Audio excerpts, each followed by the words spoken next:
So hello everyone, this is Priyanshu Gupta है। कैसे हो आप सब? तो यार, ये जो वीडियो होने वाली है इसमें मैं आपको एक्सप्लेन करूंगा कि कैसे आप अपने जेंगो प्रोजेक्ट के साथ S3 बकेट यूज कर सकते हो। मतलब स्टैटिक फाइल्स और मीडिया फाइल्स को स्टोर करने के लिए आप S3 बकेट को कैसे यूज कर सकते हो, वो पूरा डिटेल में समझाऊंगा मैं इसमें आपको।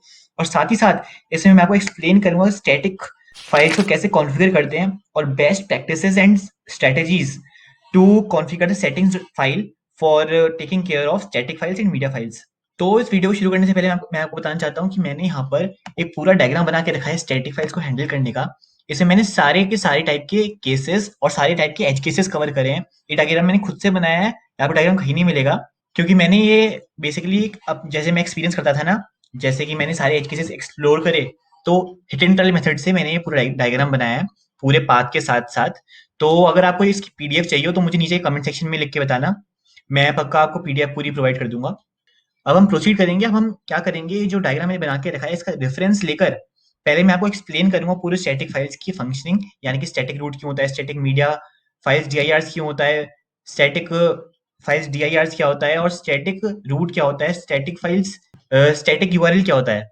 पूरा हम डिटेल में पढ़ेंगे वो सब कुछ, कब कैसे कब क्यों, कब जेंगो सर्वर यूज होता है, कब हम डिबग मोड में हमारी सेटिंग फाइल क्या होनी चाहिए, और जब हमारा डिबग ट्रू होता है, जब हम प्रोडक्शन लेवल पे जाते हैं तब हमारी सेटिंग्स क्या होनी चाहिए, जब हम अपाची यूज करते हैं तब क्या होना चाहिए, जब हम S3 बकेट यूज करते हैं तब क्या होना चाहिए।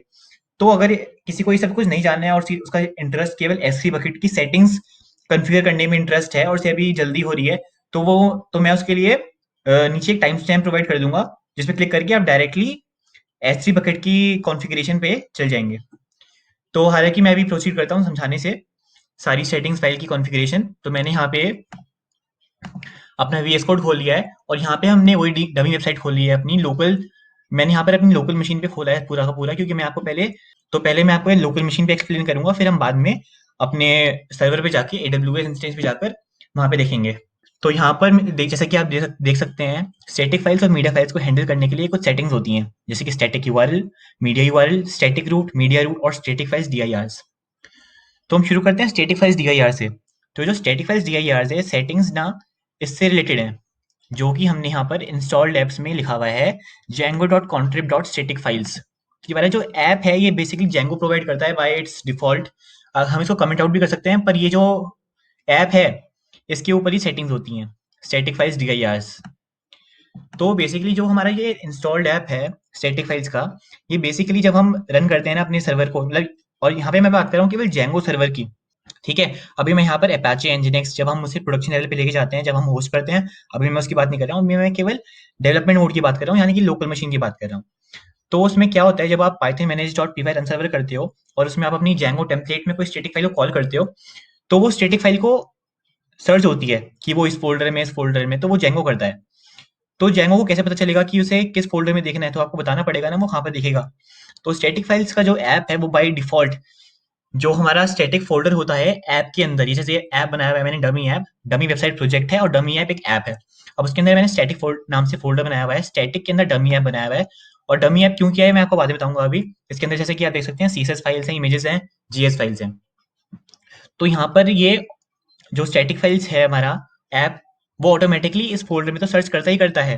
पर अगर आप चाहते हो कि वो और डायरेक्टरीज़ में भी सर्च करे, तो उसे हमें मेंशन करना पड़ता है कि इस डायरेक्टरी में जाओ भाई Django सर्वर, और हमारी फाइल को शो करो हमें फ्रंट एंड पे, मतलब ब्राउज़र पे। तो हमने यहाँ पे मेंशन किया है os.path.join base dir static cdn। यहाँ पे आप इसका नाम कुछ भी दे सकते हो, मैंने स्टैटिक cdn चूज़ किया है, आप कुछ भी रखो आपकी मर्ज़ी से। यहाँ पे आपको मेंशन करना पड़ेगा, यहाँ पर अपने जहाँ पे आपकी manage.py है ना, वहाँ पे मैंने बनाया है। साथ ही साथ मैंने एक और फ़ोल्डर बनाया है अपनी रिएक्ट फाइल्स को सर्व करने के लिए।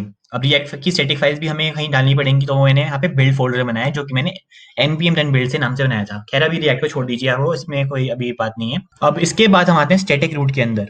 अब स्टैटिक रूट बेसिकली क्या होता है, जब आप अपनी वेबसाइट को होस्ट करते हो ना, जब आप Django सर्वर अपना यूज़ नहीं करते हो, स्टैटिक रूट का मतलब डिबग इक्वल्स टू ट्रू या फॉल्स से कोई मतलब नहीं है। स्टैटिक रूट तब आएगा काम में जब आप Django सर्वर यूज़ नहीं करोगे, ये बात समझ लो। इसका डिबग मोड से, डिबग इक्वल टू ट्रू या फॉल्स, इससे कोई मतलब नहीं है, इसका मतलब है Django सर्वर से। अब Django सर्वर जो है अगर हम नहीं यूज कर रहे हैं, तो हमें क्या करना पड़ेगा, एक कमांड लिखना पड़ेगा python manage.py collect static। अगर आप ये नहीं करोगे और अगर ये स्टैटिक रूट आप मेंशन नहीं करोगे, और जब आप अब Django सर्वर के बजाय अपाचे या फिर Nginx से अपनी वेबसाइट को होस्ट करोगे, तो वो स्टैटिक फाइल्स को नहीं ढूंढ पाएगा। क्योंकि तब स्टैटिक फाइल्स जो ऐप हमने इसमें इंस्टॉल किया हुआ है वो तब काम नहीं होता, वो डिसेबल हो जाता है तभी की तभी। तो हमें एक मेंशन करना पड़ता है अपाचे एनजीएक्स की कौन फाइल में या फिर सेटिंग्स फाइल में कि एलियस करके कि ये स्टैटिक फोल्डर है, यहाँ पर जाओ।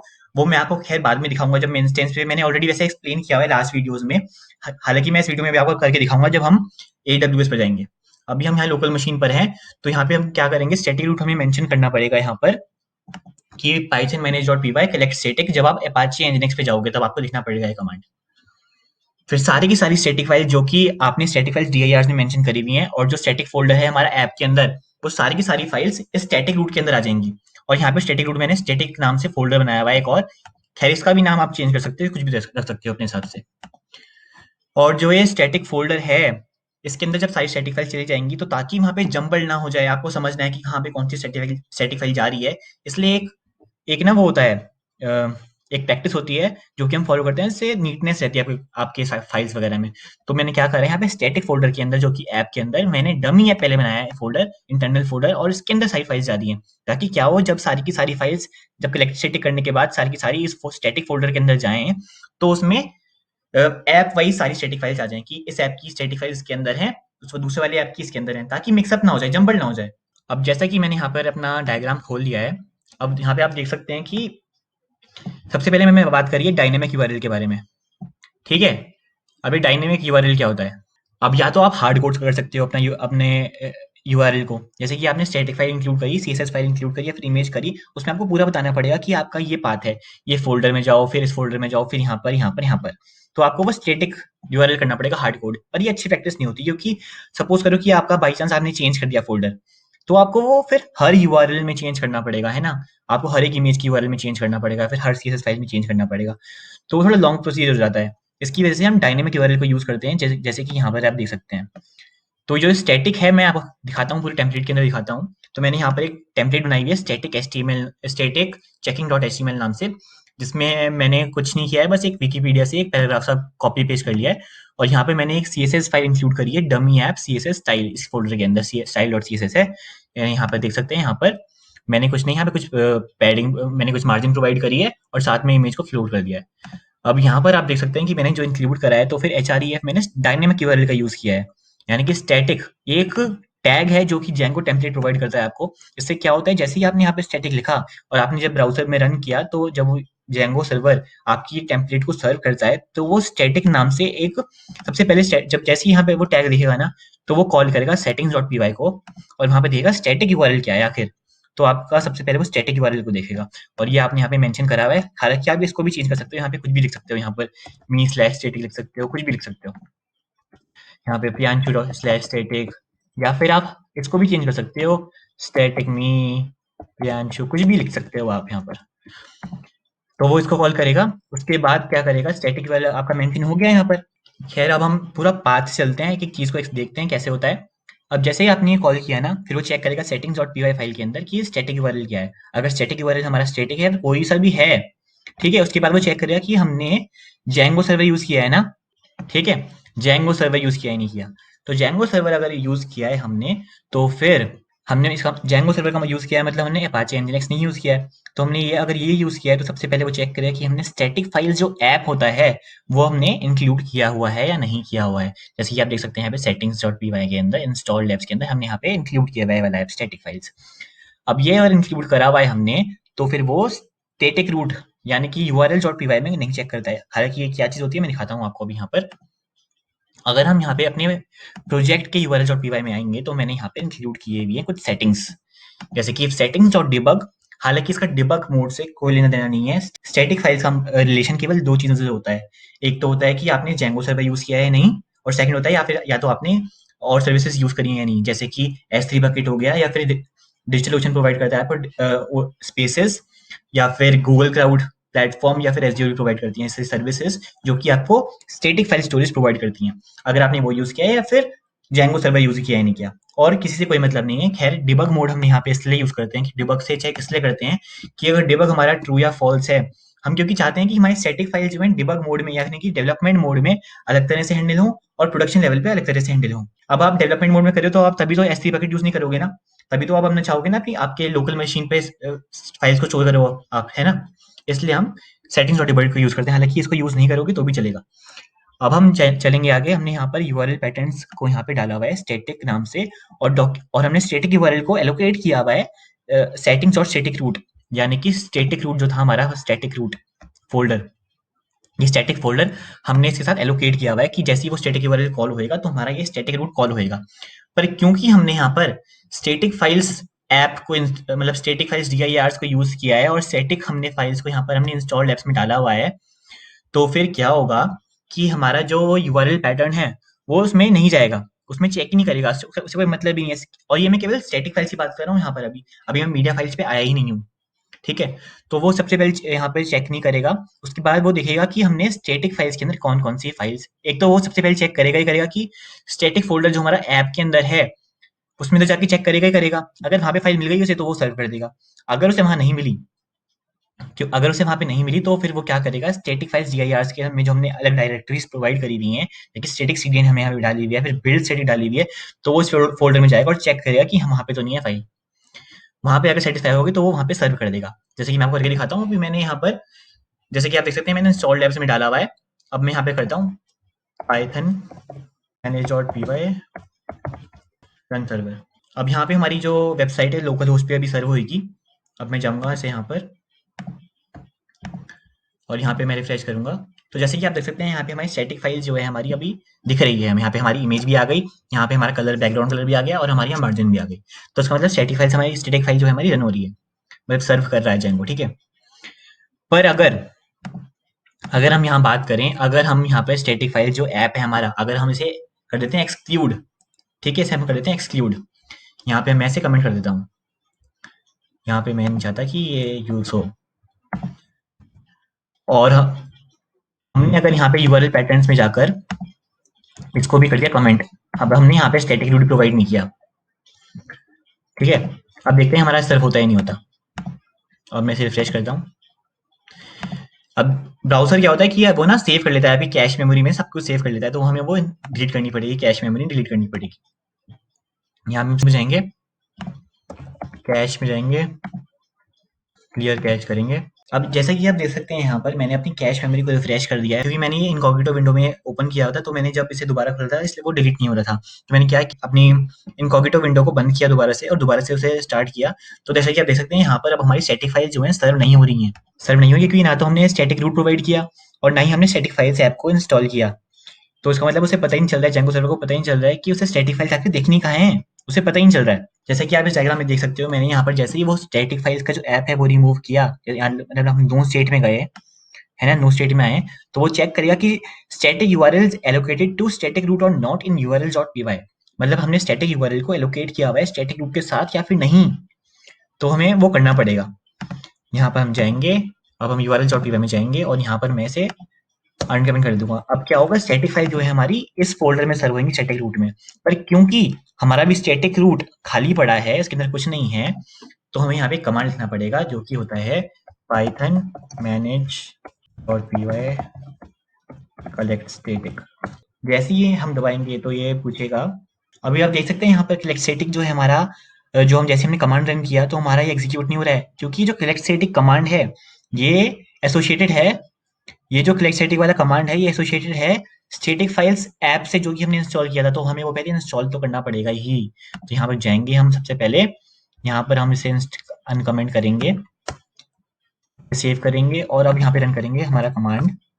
अब जैसे ही हम इसे एग्जीक्यूट करेंगे तो हमारी स्टैटिक फाइल जो कि सारी की सारी हैं, जो कि हमारा, जैसे कि आप देख सकते हैं यहाँ पे 175 स्टैटिक फाइल्स कॉपीड हो गई हैं स्टैटिक फोल्डर के अंदर। और जैसे कि आप देख सकते हैं यहाँ पे बिल्कुल स्टेप वाइज बिल्कुल हमारे ऐप के हिसाब से सारी स्टैटिक फाइल्स आ गई हैं। जैसे कि आप देख सकते हैं एडमिन, जो हमारा एडमिन पैनल होता है उसकी स्टैटिक फाइल्स आ गई हैं और हमारी डमी ऐप की आ चुकी हैं, और जो बची हुई हैं ये रेस्ट फ्रेमवर्क की है, और ये जो बची हुई हैं ये हमारी बिल्ड स्टैटिक की है, यानी कि रिएक्ट की फाइल्स हैं। तो अब हम क्या करेंगे, इसको कमेंट कर देंगे, यहाँ पे जो स्टैटिक फाइल्स था इसको कमेंट कर देंगे अब, क्योंकि अब इसका यूज नहीं है। जैसे कंट्रोल सेव करेंगे और हमने यूआरएल पैटर्न में तो ऐड कर ही चुके थे हम यहाँ पर। अब हम क्या करेंगे, दोबारा अपनी वेबसाइट पे जाएंगे और रिफ्रेश करेंगे उसको। जैसे कि आप देख सकते हैं अब यहाँ पर स्टैटिक फाइल्स नहीं है। जैसे ही मैं इसे रिफ्रेश करूंगा, हम भूल गए थे यहाँ पे रन सर्वर करना, इसे रन सर्वर करेंगे, अब जाएंगे, देखिए यहाँ पे हमारी स्टैटिक फाइल्स जो हैं ऑटोमेटिकली आ चुकी हैं, और यहाँ पर इस बारी स्टैटिक फाइल्स DIR से नहीं आई हैं, या फिर स्टैटिक जो फोल्डर है हमारा ऐप के अंदर उससे नहीं आई है। यहाँ पे हमारी फाइल्स आई हैं स्टैटिक रूट से। तो हमारा जो ये वाला पाथ है पूरा का पूरा कवर हो चुका है। हमने यहाँ पर जेंगो सर्वर पे जाकर ये यस और ये वाला जो पूरा पाथ है ये हमने पूरा का पूरा कवर कर लिया है। अब हम क्या करेंगे, अब हम जाएंगे अपने सर्वर पर और हम चेक करेंगे कि जब हम अपाचे या फिर nginx यूज करेंगे तब कैसे चीजें हैंडल होती हैं। हम जाते हैं अपने मोवा एक्सटर्म पर सबसे पहले। तो यहाँ पे मैंने अपना मोवा एक्सटर्म खोल लिया है। यहाँ पे हमने अपनी वेबसाइट को होस्ट किया था। हम इसके जाएंगे ETC फोल्डर में, ETC, और यहाँ पे हम जाएंगे अपाचे 2 फोल्डर में। यहाँ पे हम जाएंगे साइट्स अवेलेबल, और यहाँ पर हमारी जो कॉन फाइल होती है उसे खोलेंगे। तो जैसे कि आप देख सकते हैं यहाँ पर मैंने अपना वर्चुअल होस्ट एटी किया हुआ है, और यहाँ पर मैंने देखिए स्टैटिक फाइल्स में मैंने यहाँ पे मेंशन किया हुआ है कि यहाँ पे जैसे कि मैंने यहाँ पर अभी स्टैटिक सीडीएन किया हुआ है। यहाँ पे आप कुछ भी कर सकते हो। यहाँ पे एलियास का नाम ना आप यहाँ पे वो मेंशन करोगे जो कि आपने सेटिंग्स में स्टैटिक रूट में मेंशन किया था। अगर मैं यहाँ पर मैंने स्टैटिक कर दिया और यहाँ पर मैंने स्टैटिक सीडीएन कर दिया, तो मैंने ये वाली फाइल्स अभी समय अपने जो ऑनलाइन सर्वर है उसमें मैंने सेटिंग्स को कॉन्फ़िगर किया हुआ था, तो मैंने इसलिए यहाँ पर स्टैटिक रूट का पाथ मेंशन किया था अपनी कॉन फाइल में। जैसे कि आप देख सकते हैं यहाँ पर alias static home slash Ubuntu slash testing dummy static CDN. तो अब यहाँ पर बस आपको अपना रूट फोल्डर मेंशन करना पड़ेगा, उसका नाम कुछ भी हो सकता है। तो आप यहाँ पे मेंशन करो और अपनी फाइल्स को एग्जीक्यूट करो, रन करो। और जब आप अब हम डायग्राम खोल लेते हैं अपना यहाँ पर, क्योंकि अब आप अपाचे की मदद से अपनी फाइल्स को होस्ट कर रहे हो, सेट अपनी वेबसाइट को होस्ट कर रहे हो यूजिंग अपाचे, तब क्या होगा कि आपकी जो स्टैटिक फाइल्स DIRs जो आपका स्टैटिक फाइल्स का ऐप था वो ऑटोमेटिकली क्या होएगा, डिसेबल हो जाएगा। वहां से आपकी फाइल्स रन नहीं होंगी। और एक और बात बताना चाहता हूँ मैं आपको, अगर आपने यहाँ पर एलियास मेंशन नहीं किया और आपकी डिबग जो आपका यूआरएल पैटर्न्स है, आपने यहाँ पर गए यूआरएल पैटर्न्स में और यहाँ पे आपका अभी इस समय डिबग ट्रू ही है, मतलब आपने फॉल्स नहीं किया हुआ, मतलब ये यूआरएल पैटर्न्स अभी भी वो चलेंगे, ठीक है। या तो आप डिबग को फॉल्स कर दो तो आपके एग्जीक्यूट नहीं होंगे। हालांकि अगर आप इसे इससे मतलब रखते ही नहीं है, हम यहाँ पर सेपरेटली यहाँ पर इसको यहाँ पे कर देते हैं, तो हमारा डिफॉल्ट जो रहेगा यूआरएल पैटर्न्स, मतलब इवन आप अपाचे जब यूज करोगे तब भी हमारी जो स्टैटिक फाइल्स होंगी वो ऑटोमेटिकली जेंगो होस्ट करेगा स्टैटिक रूट से। तब आप अगर यहाँ पे कॉन फाइल में यहाँ पे मेंशन नहीं भी करोगे तो भी चलेगा। पर ये जो प्रैक्टिस होती है ना कि यहाँ पर आप जो होस्ट कर रहे हो अपनी फाइल्स को वो जेंगो की मदद से होस्ट कर रहे हो, और अपाचे यानी कि आपका जो सर्वर है उससे उसकी मदद से आप नहीं कर रहे हो, मतलब ये एलियास को मेंशन नहीं कर रहे हो, तो वो एक प्रैक्टिस गलत होती है। वो सिक्योरिटी के पॉइंट ऑफ व्यू से या फिर एक प्रैक्टिस जिसे कहते हैं, वो सही तरीका नहीं है। तो आपको क्या करना चाहिए यहाँ पर अपना डिबग मोड, क्योंकि जब आप होस्ट करोगे अपाचे की मदद से तो ऑफ कोर्स ही बात है कि आप जब प्रोडक्शन लेवल पे जाओगे तो अपने डिबग को फॉल्स करोगे ही, है ना। तो फिर जो हमारे यूआरएल पैटर्न्स हैं वो यहाँ से एग्जीक्यूट नहीं होंगे। वो क्या होगा डायरेक्टली मैं आपको दिखाता हूँ। तो यहाँ पे क्या होगा, जब आप अपाचे एनजीएस यूज करोगे तो आपको सबसे पहले वो चेक करेगा कि स्टैटिक फाइल DIR जो हमारे डिसेबल जाएंगी, ठीक है। अब वो चेक करेगा कि url.py में स्टैटिक यूआरएल जो है वो एलोकेटेड टू स्टैटिक रूट है कि नहीं है। तो अगर वो हुआ तो वो वहीं से सर्व हो जाएंगी, जेंगो सर्व कर देगा। और अगर वो नो हुई कंडीशन तो वो चेक करेगा कि अपाचे की जो कॉन फाइल है, यानी कि जो ये कॉन फाइल है हमारी, इसके अंदर हमने एलियास मेंशन किया हुआ है या नहीं किया हुआ। अगर एलियास मेंशन होगा और वो जो हमारा जो स्टैटिक यूआरएल है, स्टैटिक यूआरएल यानी कि ये स्टैटिक यूआरएल आपको यहाँ पे सेम रखना है इसके एलियास के नाम से। जो हमारा एलियास है ना ये स्टैटिक, तो ये मैच होना चाहिए स्टैटिक यूआरएल से। तभी अगर ये यूआरएल मैच किया तो हमारी फाइल जो है, जो आपने यहाँ पे फोल्डर मेंशन किया है, यहाँ पे अगर हुई वो फाइल इस फोल्डर के अंदर हुई स्टैटिक फाइल जो कॉल हुई है तो वो सर्व हो जाएगी। तो ये होता है बेसिकली प्रोसीजर। तो ये यही मैंने बताया यहाँ पर, go in Apache conf file and check if there is alias for that static URL is mentioned or not. देख सकते हैं यहाँ पे स्टैटिक यूआरएल, ये बहुत इंपॉर्टेंट है, स्टैटिक यूआरएल मैच होना चाहिए। तो हमने अब ये पूरा का पूरा कवर कर लिया है, यहाँ पर जेंगो सर्वर का पूरा कवर कर लिया है। अब मुझे हालांकि ये हार्ड कोडेड जो यूआरएल्स होते हैं उसको बताने की आपको कोई ज़रूरत नहीं है, क्योंकि ये सब कुछ कवर हो ही चुका है ऑटोमेटिकली। उससे पहले मैं आपको कुछ बताना चाहता हूँ मीडिया फाइल्स के बारे में भी। हालांकि मीडिया फाइल्स में और स्टैटिक फाइल्स में बहुत चीज़ें कॉमन है, पर उसमें एक चीज़ डिफरेंट होती है।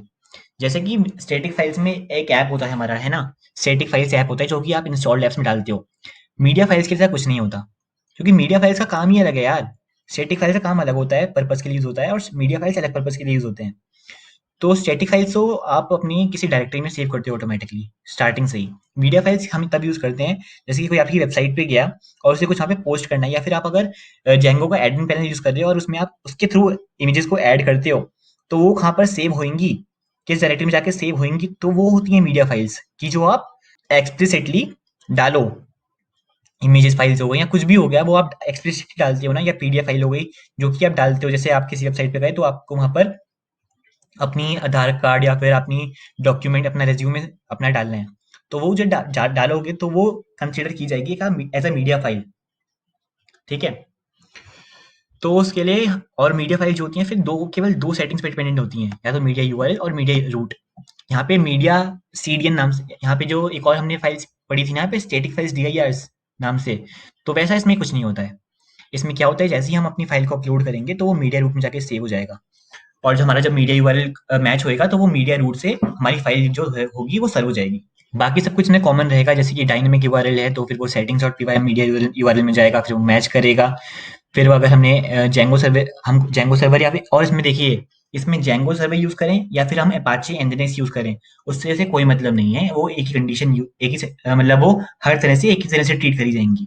तो वो चेक करेगा कि हमारा जो मीडिया यूआरएल है, मतलब जो हमने यहाँ पर, क्योंकि इसमें हम, हमारा कोई ऐप तो है नहीं, हमें ये तो मेंशन करना ही पड़ेगा। हालांकि आप इसको कमेंट कर सकते हो जब आप डेवलपमेंट मोड में हो, जब आप स्टैटिक फाइल्स ऐप को यूज नहीं कर रहे हो तब तो आप, जब आप स्टैटिक फाइल्स ऐप को यूज कर रहे हो तब आप इसको कमेंट भी कर सकते हो। पर आप जो ये मीडिया रूट है, इसको आप कमेंट नहीं कर सकते, क्योंकि आपको डेवलपमेंट मोड में, यानी कि जब आप अपाचे एनजीएक्स की मदद से ये नहीं होस्ट कर रहे हो, तो और अगर आप चाहते हो कि आपका जेंगो ही होस्ट करे तो आपको ये मेंशन करना ही पड़ेगा। और अगर आप चाहते हो कि मीडिया फाइल्स आपकी जो हैं उसके थ्रू होस्ट हों, यानी कि आपका अपाचे nginx यूज करे, तो आपको यहाँ पर एक और एलियास बनाकर, यहाँ पे मीडिया यूआरएल से जो मैच करेगा एलियास, उसके नाम के हिसाब से आपको एक और फोल्डर मेंशन करना पड़ेगा जहाँ पे आपकी सारी मीडिया फाइल्स स्टोर्ड हैं। तो यहाँ पर हम दोबारा अपने डायग्राम पे जाएंगे और वो सेम प्रोसीजर है, फिर check if media URL is associated to media root और not, check if media URL is associated to media root और not, if no then if using Apache alias वो चेक करेगा। और साथ में क्या होता है कि जब आप S3 बकेट यूज नहीं करते हो और अपाचे nginx की मदद से अपनी फाइल्स को होस्ट करते हो, मीडिया फाइल्स को, तो वो होस्ट हो जाती हैं, पर जब आप वहां पर अपलोड करते हो ना चीजें, तो सर्वर में जो हमारा होता है बेसिकली, उसमें आपके पास परमिशंस नहीं होती। जैसे आप उबंटू यूज कर रहे हो, अगर ओएस यूज कर रहे हो, तो आप उसमें फाइल जैसे अपलोड करोगे ना, तो आपको वो परमिशन नहीं देगा, क्योंकि आप डायरेक्टली सर्वर पे फाइल डाल रहे हो। तो आपको कुछ परमिशंस ऐड करनी पड़ती हैं, हालांकि वो सेफ भी नहीं होता है, इसलिए बेस्ट यही रहता है कि आप मीडिया फाइल जो है वो कोई स्टोरेज सर्विसेज के थ्रू सर्व करो, जैसे कि एस थ्री बकेट हो गया, डिजिटल ओशन स्पेसेस हो गया। तो इसलिए हम मीडिया फाइल्स उससे करते हैं, वरना आपको परमिशन एलोकेट करनी पड़ेंगी, तो थोड़ा सिक्योरिटी पॉइंट ऑफ व्यू से थोड़ा दिक्कत आती है। बाकी कोई दिक्कत नहीं आएगी, वो होस्ट तो हो ही जाएंगी उसकी मदद से। और अगर आपका, और अगर आप जेंगो सर्वर यूज कर रहे हो तो डायरेक्टली आप यहाँ पर आपको मेंशन करना पड़ेगा, यूआरएल मेंशन करना पड़ेगा यूआरएल डॉट पीवाई के अंदर, और वहां से वो सर्व हो जाएंगी जेंगो की मदद से। पर यहाँ पे भी आपको परमिशन, लेकिन आप अगर अपना सर्वर पे होस्ट कर रहे हो तो आपको परमिशन जो है वो करनी पड़ेंगी, सी एच मॉड करके एक परमिशन ऐड करनी पड़ती है, जिसकी मदद से आप अपनी फाइल्स को डायरेक्टली सर्वर पे डाल सकते हो, क्योंकि वहाँ पे आप लोड कर रहे हो, सिर्फ डिस्प्ले नहीं करा रहे हो। अब जैसा कि आप देख सकते हैं, मैंने यहाँ पे अपनी वेबसाइट को रन कर दिया है, जो कि मैंने होस्ट करी हुई है ऑलरेडी। अब यहाँ पे जब मैं गया हूँ तो आप देख सकते हैं, यहाँ पर मैंने सेटिंग्स फाइल खोल ली है। यहाँ पर इसकी सेटिंग्स फाइल है, मैंने स्टैटिक रूट स्टैटिक रखा हुआ है, यहाँ पे मैंने चेंज कर दिया है, यहाँ पे मैंने स्टैटिक रख दिया है। और हमारी जो डिफॉल्ट डॉट कॉन फाइल है अपाचे की, उसमें मैंने एलियास स्टैटिक नाम से रखा हुआ है, और यहाँ पर मैंने डायरेक्टरी रखी है स्टैटिक सीडीएन। अब जैसा कि आप देख सकते हैं, यहाँ पर स्टैटिक सीडीएन जो फोल्डर है मेरा, इसके अंदर एक फोल्डर मैंने हटा दिया है, वाला फोल्डर जो कि मैंने सीएसएस फाइल डाली थी अपनी नई फाइल के अंदर, जहाँ की static checking dot HTML file के अंदर जो मैंने डाली थी सीएसएस फाइल्स, वो यहाँ पर नहीं है। वो मैंने क्या किया है, वो मैंने स्टैटिक फोल्डर के अंदर डाल दिया है, डमी ऐप के अंदर। अब हमारा जो अपाचे सर्वर है, उसे मैंने रिवर्स प्रॉक्सी यूज करके, यानी कि रिवर्स प्रॉक्सी यहाँ पर मैंने, जैसे ही स्टैटिक यूआरएल कॉल होएगा हमारा वेबसाइट पे ब्राउजर से, तो ऑटोमेटिकली वो स्टैटिक सीडीएन में जाएगा और वहां पे सर्च करेगा। पर यहाँ पर मैंने क्या किया है, यहाँ पर मैंने स्टैटिक यूआरएल को ही चेंज कर दिया है। यहाँ पर सेटिंग्स और पीवाई में मैंने स्टैटिक यूआरएल चेंज कर दिया है, यहाँ पर मैंने स्टैटिक न्यू कर दिया है। यानी कि जो डायनेमिक यूआरएल होगा, वो जब वो स्टैटिक टैग से कॉल होएगा तो उसका स्टैटिक यूआरएल कन्वर्ट हो जाएगा स्टैटिक न्यू में, स्टैटिक नहीं रहेगा, स्टैटिक न्यू हो जाएगा। तो और स्टैटिक फोल्डर में डायरेक्ट हो जाएगा, जैसे कि आप देख सकते हैं यहाँ पे यूआरएल डॉट पीवाई में मैंने अभी डिबग जो हमारा ट्रू है, ठीक है, और यहाँ पे मैंने यूआरएल पैटर्न में एलोकेट किया हुआ है स्टैटिक यूआरएल को स्टैटिक रूट से। यहाँ पे हमारा स्टैटिक फाइल्स जो हमारा ऐप था उससे कोई मतलब नहीं है, क्योंकि यहाँ पे हम जेंगो सर्वर यूज नहीं कर रहे हैं, हम अपाचे की मदद से अपनी वेबसाइट को होस्ट कर रहे हैं। अब जब मैं अपनी वेबसाइट को रन करूंगा तो फिर जैसे कि आप देख सकते हैं यहाँ पर हमारी जो रिएक्ट फाइल्स हैं वो सर्व हो रही हैं, क्योंकि रिएक्ट फाइल के अंदर मैंने क्या किया था, जो मैंने यूआरएल्स थे ना स्टैटिक फाइल्स के, वो मैंने हार्ड कोड किए हुए थे, उसे मैंने पूरा मेंशन किया हुआ था। जैसे कि आप देख सकते हैं यहाँ पर हम ये वाली कंडीशन आ गई थी, उसमें मैंने हार्ड कोड किया हुआ था स्टैटिक के अंदर। अब जो स्टैटिक है हमारा, स्टैटिक है यहाँ पर, ये मैच होना चाहिए एलियास से, जो कि हम अपाचे की कॉन फाइल में कॉन्फ़िगर करेंगे। अब वो मैंने यहाँ पर अपाचे की कॉन फाइल जो है मेरी, उसे मैंने यहाँ पे एलियास में स्टैटिक मेंशन किया हुआ है। अब जैसे ही यहाँ पर हमारा सर्वर कॉल करेगा स्टैटिक फाइल को, जिसका यूआरएल जो है स्टैटिक होगा, तो वो ऑटोमेटिकली स्टैटिक सीडीएन फोल्डर में जाएगा, और स्टैटिक सीडीएन फोल्डर में हमारी रिएक्ट फाइल्स हैं, इसलिए हमारी वो सर्व हो रही है यहाँ पर। पर अगर मैं यहाँ पर जाऊंगा डमी स्लैश स्टैटिक टैगिंग के अंदर, तो ये भी हमारी सर्व हो रही है। ये इसलिए सर्व हो रही है क्योंकि यहाँ पर जब यहाँ पर, क्योंकि मैंने डायनेमिक यूआरएल कॉल किया है ना, यहाँ पे अगर आप इसे इंस्पेक्ट करोगे और यहाँ पर मैं बॉडी के अंदर जाऊंगा, मेन डिव के अंदर जाऊंगा, और यहाँ पे देख सकते हो आप, यहाँ पर जो सोर्स हो रहा है ना उसकी यूआरएल में स्टैटिक न्यू है। अब स्टैटिक न्यू जो है वो हमारा अपाचे की कॉन फाइल में नहीं है, यहाँ पर एलियास में मेंशन नहीं है। अब क्या करेगा वो, इसके बाद जाएगा सेटिंग्स डॉट पी में और यहाँ पे मैच करेगा, यहाँ पे चेक करेगा कि जो हमारा स्टैटिक यूआरएल है वो स्टैटिक रूट के साथ अटैच्ड है या नहीं है, एलोकेटेड है या नहीं है। अब वो है तो वो स्टैटिक रूट, जो हमारा स्टैटिक रूट यहाँ पर जो हमने मेंशन किया हुआ था स्टैटिक फोल्डर, और स्टैटिक फोल्डर के अंदर हमारी जो फाइल्स थी वो थी, है ना, वो थी, इसलिए वो भी हमारी सर्व हो गई। तो यहाँ पर हमारी जो फाइल्स हैं वो दोनों तरह से सर्व हो रही हैं, जेंगो भी सर्व कर रहा है और अपाचे भी सर्व कर रहा है। तो इस तरह से आप सर्व कर सकते हैं। पर ये जो प्रैक्टिस जो मैंने सर्व करा है जेंगो की तरफ से, जैसे कि मैंने इसमें किया, ये सही तरीका नहीं है। मुझे क्या करना चाहिए कि मुझे क्या करना चाहिए कि यहाँ पर स्टैटिक यूआरएल जो है स्टैटिक ही रहने देना चाहिए, जो कि मैच करेगा अपाचे के एलियास से, और यहाँ पर स्टैटिक रूट जो है वो स्टैटिक सीरियल होनी चाहिए, और यहाँ पर स्टैटिक कर दूं, इसका कोई फायदा नहीं है ऐसे अभी, इसे सेव कर देंगे यहाँ पर। अब जैसे ही मैं सेव करूंगा और इसे मैं यहाँ पर sudo service Apache to restart करूंगा, तो आप देखेंगे यहाँ पर कि मेरी जो वेब फाइल है यहाँ पर वो सर्व नहीं होगी। देखिए यहाँ पे सारी चली गई CSS फाइल्स। अब मैं क्या करूंगा कि इस फोल्डर में, यानी कि जो ये फोल्डर था मेरा यहाँ पर, मैं क्या करूंगा, इस स्टैटिक सीडीएन वाले फोल्डर के अंदर आऊंगा और यहाँ पर मैं अपना डमी ऐप वाला फोल्डर प्लेस कर दूंगा। यहाँ मैं प्लेस कर दूंगा और यहाँ पर मैं रिस्टार्ट करूंगा सर्वर को अपने, और यहाँ पर मैं जाऊंगा, इसे रिफ्रेश करूंगा और अब हमारी सर्व हो जाएगी। अब आप यहाँ पे देख सकते हैं कि हमारा जो सोर्स है यूआरएल का वो स्टैटिक हो जाएगा, यानी कि अपाचे की मदद से वो होस्ट होएगा, सर्व होएंगी फाइल्स हमारी। और यहाँ पर हमारे डायग्राम में मैंने एक गलती करी हुई थी यहाँ पर, कि जब हमारा एनजीएनएक्स, जब हमारा जेंगो सर्वर नहीं है, नो है, तो वो यूआरएल डॉट पीवाई में पहले चेक करेगा और फिर बाद में कॉन फाइल में चेक करेगा। पर ऐसा नहीं होगा, इसका उल्टा होएगा, पहले वो अपाचे कॉन फाइल में चेक करेगा कि जो स्टैटिक यूआरएल है हमारा वो सेम है कि नहीं, और अगर वो सेम हुआ तो वहीं से सर्व करेगा, अगर नहीं हुआ तो फिर हो जाएगा यूआरएल डॉट पीवाई में। तो ये आप चेंज कर लेना। यहाँ पर मैंने वलेरो बना दिया है, यहाँ पर मैं इसे सेव करके इसे अच्छे से ठीक करके आपको प्रोवाइड करूंगा अगर आप मुझे बताओगे तो फिर। और हमारा क्योंकि हार्ड कोडेड था, स्टैटिक फाइल्स की हमने कॉल किया था रिएक्ट में, वो हार्ड कोडेड था, तो उसमें हमारा इसलिए वो यहाँ से सर्व हो रहा था, यानी कि एलियास से मैच हो रहा था हमारा वो यूआरएल, और हमारा अपाचे से सर्व कर रहा था। तो जैसा कि आप देख सकते हैं मैंने अपने डायग्राम को थोड़ा अपडेट कर लिया है, इसमें कुछ चीजें ऐड करी हैं जो कि मैंने अभी देखी करके। तो यहाँ पर मैंने एक चीज ऐड करी है डिबग की। अगर हमारा डिबग जो है ट्रू है तो हमारा जो प्रोसेस हमने फॉलो किया था वही फॉलो होएगा, ठीक है।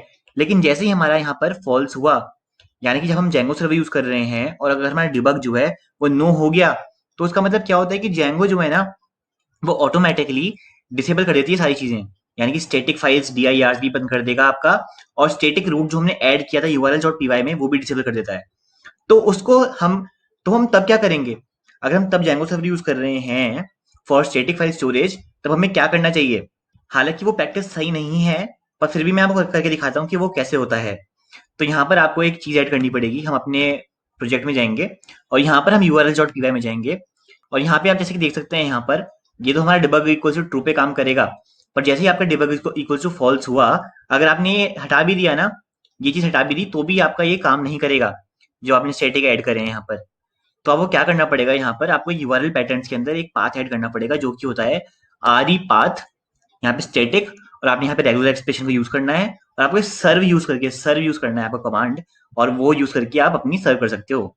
और साथ ही साथ आपको एक और चीज ऐड करनी पड़ेगी यहाँ पर, फ्रॉम django.views.static import serve, आपको ये चीज ऐड करनी पड़ेगी। और फिर आपकी जो स्टैटिक फाइल्स हैं, अगर आपका डिबग मोड ट्रू है और आपको जेंगो सर्वर ही यूज करना है, जेंगो से ही डिप्लॉय करवानी है चीजें, तो आपको ये चीज ऐड करनी पड़ेगी यहाँ पे लाइन। इससे क्या होगा कि आपकी जो स्टैटिक फाइल सर्व होंगी वो स्टैटिक रूट से ही होंगी। हालांकि ये मेथड सही नहीं है, आपको अगर आप होस्टिंग कर रहे हो अपनी वेबसाइट डिप्लॉय कर रहे हो तो आपको अपाचे इंजनेस यूज करके उसमें एलियास यूज करना चाहिए, यानी कि देख सकते हो आप यहाँ पे नो वाला पाथ यूज करना चाहिए आपको जब आपका डिबग जो है फॉल्स है तो। और ये तो ठीक ही है, और साथ ही साथ मैंने यहाँ पर इसको भी चेंज कर दिया है, यहाँ पर मैंने ऐड कर दिया है एरो मार्क, ये पूरा का पूरा यहाँ पर शिफ्ट हो जाएगा, यहाँ पर इससे रिप्लेस कर दोगे। और इसमें भी मैंने डिबग इक्वल टू ट्रू रखा है, और यहाँ पे अगर नो हो गया तो आपको रीपाथ, जो कि मैंने अभी आपको कमांड दिखाया था, आपको वो यूज करना पड़ेगा। और same in the case of media files also, यहाँ पर भी मैंने इस पूरे को, ये जो पूरा है बाहर वाली बाउंड्री है, एकदम बाहर वाली बाउंड्री, उसको आपको रिप्लेस करना पड़ेगा इससे, क्योंकि पहले जो है वो अपाचे में सर्च करेगा, उसके बाद अगर आपका अपाचे में एलियस नहीं है, उसके बाद वो आएगा आपके रूट और urls.py में चेक करने के लिए कि आपको वो एलोकेटेड है या नहीं है। और वो अगर आपका डिबग फॉल्स हो गया तो आपको रीपाथ, फिर यहाँ पे आपको रीपाथ यूज करना पड़ेगा, और यहाँ पर आपको एक और रीपाथ बनाकर अपना मीडिया रूट का भी पाथ बताना पड़ेगा। अब हम आते हैं, हम S3 बकेट की सेटिंग्स में जाते हैं। अब हम S3 बकेट यूज करने के लिए अपने कंसोल में आएंगे, तो यहाँ पे मैंने अपना कंसोल खोल के रखा है यहाँ पर।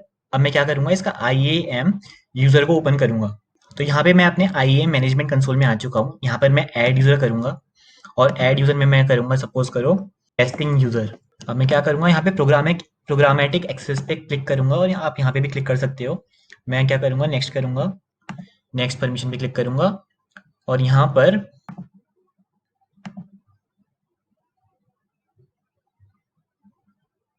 और हमारा ये सब कुछ हो चुका है। अब मैं इसे यहाँ पे क्या करूँगा, डाउनलोड कर लूँगा इसे CSV फाइल में। अब इसकी जो क्रेडेंशियल्स हैं वो सेव हो जाएंगे मेरे पीसी पर, यहाँ पर सेव हो चुके हैं वो। अब मैं क्या करूँगा, इसे क्लोज कर दूंगा यहाँ पर, और जैसे कि आप देख सकते हैं यहाँ पर हमारा यूज़र क्रिएट हो चुका है। अब मैं क्या करूँगा, यहाँ पर अपने कंसोल में जाकर यहाँ पर EC2 डैशबोर्ड में जाऊँगा, और यहाँ पे सर्विसेज पे जाकर सर्च करूँगा S3 बकेट। यहाँ पे S3 मिल गया मुझे, S3 पे क्लिक करूँगा, यहाँ पर S3 पे जाकर यहाँ पे मैं क्रिएट बकेट करूँगा, और यहाँ पे नाम रखूंगा डमी बकेट टेस्टिंग। यहाँ पे मैं नेक्स्ट कर दूंगा दोबारा से इसे, नेक्स्ट क्रिएट बकेट। यहाँ पे हमारी बकेट क्रिएट हो चुकी है डमी बकेट टेस्टिंग नाम से। अब मैं इसे क्लिक करूंगा, यहाँ पर इसकी परमिशंस में जाऊंगा, यहाँ पे कोर्स कॉन्फ़िगरेशन में आऊंगा, और यहाँ पे हमें कुछ ऐड करना पड़ेगा ताकि हम उसको एक्सेस कर सकें थ्रू URLs। वरना कोर्स पॉलिसी के बारे में अगर जानना है तो मैंने ऑलरेडी इसके ऊपर पूरी वीडियो बना रखी है, आप मेरे चैनल पे जाकर देख सकते हैं वहाँ पर, अगर आपको कोर्स का मतलब नहीं पता है तो। अब हम क्या करेंगे, यहाँ पे एक सेटिंग फाइल को मैं कॉपी पेस्ट करूंगा। यहाँ पे मैंने पेस्ट कर दिए यहाँ पे फाइल्स। यहाँ पे आप और भी चीज़ें ऐड कर सकते हैं, जैसे कि यहाँ पर मैं ऐड करूँगा कौन कौन से मैसेज से आप अलाउ करोगे, पोस्ट, और यहाँ पर मैं पुट, इसे मैं सेव कर लूँगा। इससे आप मेंशन करोगे कि जो जो आपके मेथड्स अलाउड होंगे। इसे मैंने सेव कर लिया है यहाँ पर। अब आपको एक और चीज़ करनी पड़ेगी, यहाँ पर IAM यूज़र में जब जाओगे, आप टेस्टिंग यूज़र में जाओगे, तो आप परमिशंस में यहाँ पर ऐड परमिशन करोगे, और ऐड परमिशन करने के बाद या तो आप अटैच एग्जिस्टिंग पॉलिसीज कर सकते हो डायरेक्टली, ठीक है, या फिर आप अपनी खुद से एक पॉलिसी क्रिएट कर सकते हो। यहाँ पर क्रिएट पॉलिसी पे क्लिक करेंगे, यहाँ पर JSON पे जाएंगे, और यहाँ पे मैं फाइल को कॉपी पेस्ट करूंगा। यहाँ पे मैंने पेस्ट कर दिया है। यहाँ पे हम बकेट का नाम लिखेंगे अपना, हमारी बकेट का नाम था डमी बकेट टेस्टिंग, और वही हम यहाँ पर भी पेस्ट करेंगे, और यहाँ पे हम रिव्यू पॉलिसी पे क्लिक कर देंगे। पॉलिसी के नाम आप कुछ भी दे सकते हैं यहाँ पर, डमी बकेट पॉलिसी। डिस्क्रिप्शन में कुछ भी दे सकते हो यहाँ पर, डमी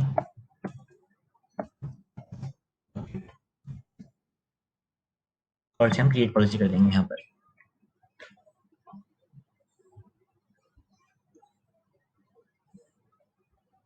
और यहाँ पे हमारी पॉलिसी आ चुकी है। यहाँ पे अगर आप सर्च करोगे अपनी पॉलिसी को, डमी बकेट पॉलिसी, आप यहाँ पे इसको ऐड कर सकते हो। और यहाँ पर हमारी टेस्टिंग यूजर पे क्लिक करेंगे और यहाँ पर हमारी ऐड हो जाएगी परमिशन।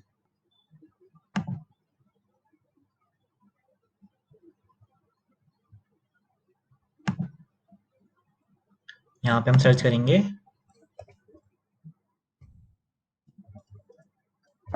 डमी बकेट पॉलिसी, यहाँ पे हम नेक्स्ट कर देंगे, ऐड परमिशन क्लिक कर देंगे और हमारी यहाँ परमिशन ऐड हो चुकी है। हालांकि आप अगर यहाँ पे खुद की पॉलिसी नहीं बनाना चाहते हो और एग्जिस्टिंग परमिशन को यूज करना चाहते हो तो उसका एक और तरीका है। यहाँ पर आप ऐड परमिशन में जाओ, यहाँ पर attach existing policy directly pay जाओ, तो अमेजोन ने बना के रखी है आपके लिए ऑलरेडी पॉलिसी, जो कि है S3 नाम से। आप सर्च करोगे तो यहाँ पर ये है अमेजोन S3 फुल एक्सेस। यहाँ पे आप इसको नेक्स्ट करके अलाउ कर दो, ऐड परमिशन ऐड कर दो। अगर आप ये तब है अगर आपको ये वाली नहीं बनानी है तो, ठीक है, दोनों का कोई फायदा नहीं है। आप इसको यहाँ पे कैंसिल भी कर सकते हो, क्रॉस कर सकते हो। मैं रहने देता हूँ अभी, हम आगे प्रोसीड करते हैं।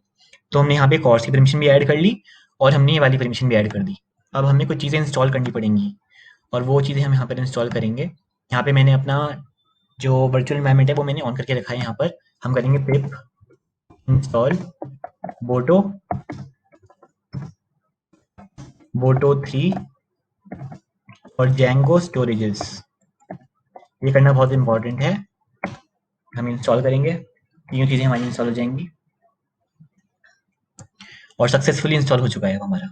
अपने प्रोजेक्ट के अंदर रहेंगे, डमी वेबसाइट। यहाँ पर हम क्रिएट करेंगे फोल्डर, उसका नाम रखेंगे AWS।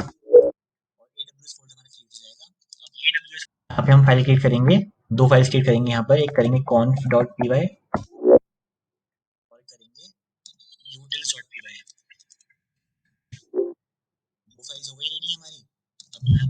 अब py के अंदर हम कुछ चीज़ लिखेंगे, कुछ चीज़ कॉपी पेस्ट करेंगे, वो मैं आपको कॉपी पेस्ट करके दिखाता हूँ यहाँ पर। तो यहाँ पे कॉपी पेस्ट कर लिया है। अब यहाँ पर हम अपनी एक्सेस की आईडी और एक्सेस की डालेंगे। आप ये सारी सेटिंग्स को कॉपी कर सकते हो यहाँ से देखकर। और जो मैंने यहाँ पे ये चीज़ें और यहाँ पर जो मैंने चीज़ें अपनी वो करी हैं, कमेंट करी हैं, उसकी रिक्वायरमेंट नहीं है, पर अगर आप चाहते हो तो यहाँ पे आप ऐड कर सकते हो अपनी कंडीशंस के हिसाब से। क्योंकि अगर आप जाओगे इसके पाई पाई वाले नेट पर, अगर आप सर्च करोगे जेंगो स्टोरेजेस,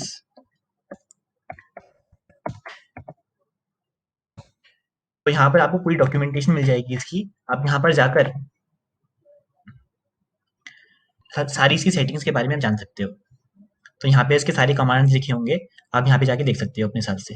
जो आपको अच्छा लगे, जो आपकी सेटिंग, जो आपकी कंडीशन हो, उसके हिसाब से आप यहाँ पे और कंडीशन ऐड कर सकते हो। पर मेरा काम, ये आपकी मिनिमम सेटिंग्स हैं, आपका काम हो जाएगा इसमें जो मैंने करी है यहाँ पर।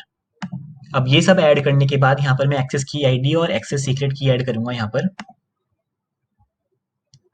ये है मेरी एक्सेस की और ये है मेरी access account secret access ID की। इसे मैं पूरा कॉपी करूंगा यहाँ पर मैं पेस्ट करूंगा AWS एक्सेस की आईडी पर, और यहाँ पर सीक्रेट की जो कि मेरी ये है, इसे मैं कॉपी करूंगा, यहाँ पे मैं पेस्ट करूंगा और इसे मैं कर लूंगा सेव। और ये सेव करने के बाद आपको यहाँ पे AWS S3 रीजन नेम में अपना रीजन मेंशन करना पड़ेगा, जो कि आपने चूज किया था अपनी बकेट बनाते समय। अब हमारी बकेट का जो है, मैंने रीजन चूज किया हुआ है यहाँ पर एशिया स्पेसिफिक मुंबई, ओके। इसलिए मैंने यहाँ पर अपना रीजन जो है AP साउथ पर मेंशन किया था। अब ये सब करने के बाद आप इसे सेव कर लोगे यहाँ पर। अब क्या करोगे आप, अपनी utils.py तो आपकी हो, सॉरी, आपको जो ये utils.py में लिखाया था सारा का सारा मैंने आपको, वो आपको इसके अंदर नहीं, ऑन फाइल के अंदर पेस्ट करना है। इसे मैं सेव कर लूंगा यहाँ पर। अब utils.py के अंदर जो सेव करना है वो दिखाता हूँ आपको। यहाँ पे आप अपना मेंशन कर सकते हो स्टैटिक रूट S3 बोटो स्टोरेज और मीडिया रूट S3 बोटो स्टोरेज, ठीक है। आप यहाँ पे मेंशन कर सकते हो कि लोकेशन जो आप चाहते हो। अब मैं चाहता हूँ कि मेरी जो वाली बकेट है उसके अंदर एक और फ़ोल्डर बने, जिसके अंदर मेरी फाइल स्टोर्ड हों सारी, ताकि बाद में कोई दिक्कत ना आए मुझे। बाद में अगर वो S3 बकेट मुझे और प्रोजेक्ट के साथ भी यूज़ करनी है, कॉमन रखना है, तो उसमें कुछ इंटरफेरेंस ना हो आपस में। तो मैं चाहता हूँ कि उसके अंदर एक और फ़ोल्डर बने और उसके अंदर स्टोर्ड हो हमारी। और स्टैटिक और मीडिया फाइल्स को अलग-अलग करने के लिए मैंने यहाँ पर स्टैटिक फ़ोल्डर अलग से बनाया है और मीडिया फ़ोल्डर अलग से बनाया है। ठीक है? अब यहाँ पर मैं नाम लिखूँगा, सपोज़ मैं नाम लिखता हूँ यहाँ पर टेस्टिंग फ़ोल्डर, और इसके अंदर लिखता हूँ टेस्टिंग फ़ोल्डर।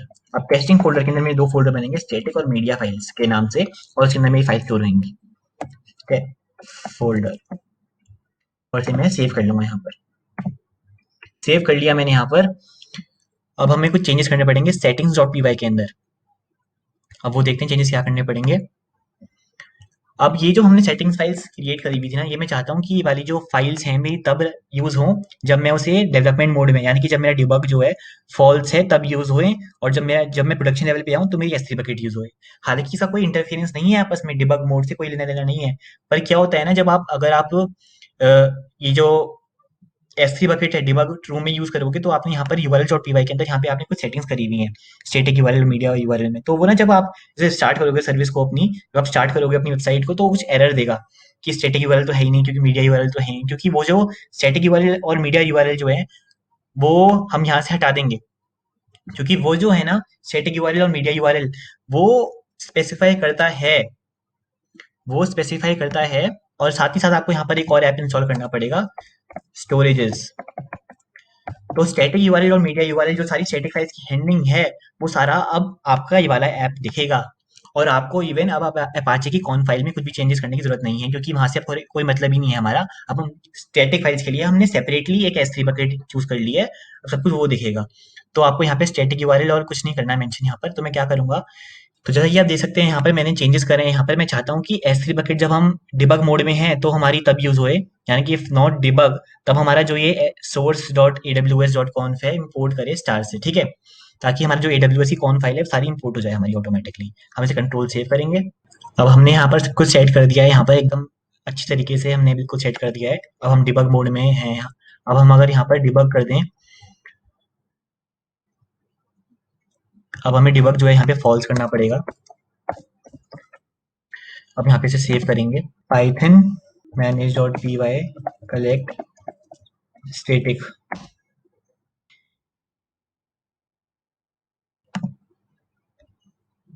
यहाँ पे गलती हो गई थी, यहाँ पर हमें डमी वेबसाइट करना पड़ेगा, डमी वेबसाइट। अब यहाँ पे लिखेंगे कलेक्ट स्टेटिक। यहाँ पे हमने इसे कमेंट किया हुआ था, इसे हटाते हैं, यहाँ पर इसे सेव करते हैं। यहाँ पे लिखते हैं अब कलेक्ट स्टेटिक, और यहाँ पे भी आपको करना पड़ेगा डमी वेबसाइट, प्रोजेक्ट का नाम है डमी वेबसाइट, और यहाँ पे हम सेव कर लेंगे।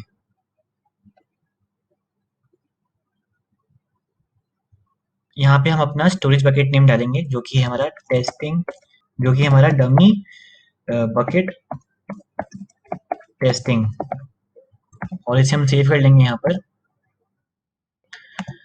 और सेव करने के बाद यस करेंगे।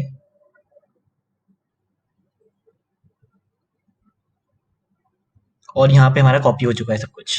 अब जैसे ही हम यहाँ पर जाएंगे अपने अपनी बकेट पे, और यहाँ पर हम उसे खोलेंगे, तो यहाँ पे देखिए हमारा टेस्टिंग फोल्डर हमसे बन चुका है, और यहाँ पर हमारे 2 स्टैटिक फोल्डर बन चुका है। और यहाँ पर अभी मीडिया फोल्डर इसलिए नहीं बनाया क्योंकि हमने यहाँ पे कोई अपलोड नहीं करी है थ्रू Django एडमिन पैनल, और हमने वेबसाइट के थ्रू कुछ अपलोड ही नहीं किया है। जैसे ही हम अपलोड करेंगे तो ऑटोमेटिकली यहाँ पे मीडिया फोल्डर बन जाएगा, और ऑटोमेटिकली यहाँ पे फाइल्स जो है वो डल जाएंगी।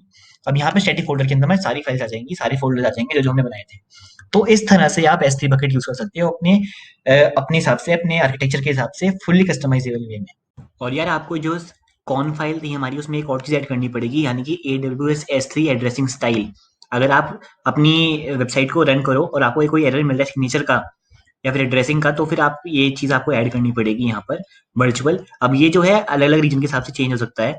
जैसे कि यहाँ पर मैंने गिटहब पे देखा था, यहाँ पर यूएस ईस्ट के लिए एड्रेसिंग स्टाइल वर्चुअल था, इसके लिए यहाँ पर सिग्नेचर वर्जन हमने ऐड किया हुआ है ऑलरेडी। यहाँ पर देख सकते हैं यहाँ पर S3V4। और तो आपको बस एक बार ना, जैसे आपको जो जो एरर आ रहा है, आपको एक बार नेट पे सर्च करना होता है। आपको गिटहब या फिर स्टैक ओवरफ्लो पे मिल ही जाता है उसको सॉल्यूशन। मैंने आपको बेसिक सी सेटिंग्स तो बताई दी है वैसे, इससे मोस्ट प्रोबेबली आपका काम हो ही जाएगा, पर आपको कोई भी एरर आ रहा है फिर भी तो आप नेट पे सर्च करो, आपको मिल जाएगा उसका आंसर, क्योंकि ऑलरेडी ये कम्युनिटी बहुत बड़ी है यार, आपको मिल जाता है आंसर इजीली। अब मैं अगर वेबसाइट पे जाऊंगा अपनी और फिर रिफ्रेश करूंगा, तो आप देख सकते हैं यहाँ पर ये CSS फाइल दिख रही है हमें, और यहाँ पे आप देखो इमेज का जो लिंक है वो है हमारा डमी बकेट टेस्टिंग का, यानी कि AWS का लिंक आ चुका है यहाँ पर। अब यहाँ से कॉल हो रही है हमारी स्टैटिक फाइल। तो यार इस वीडियो को यहीं पे खत्म करते हैं, और यार आपको अगर ये वीडियो पसंद आई है तो please hit the like button, do subscribe to my channel for these skill development in point to point videos, and do connect with me on Instagram or any other social media, and do comment your views and any questions in the comment section box. तो यार अगली बार मिलेंगे। Thank you everyone.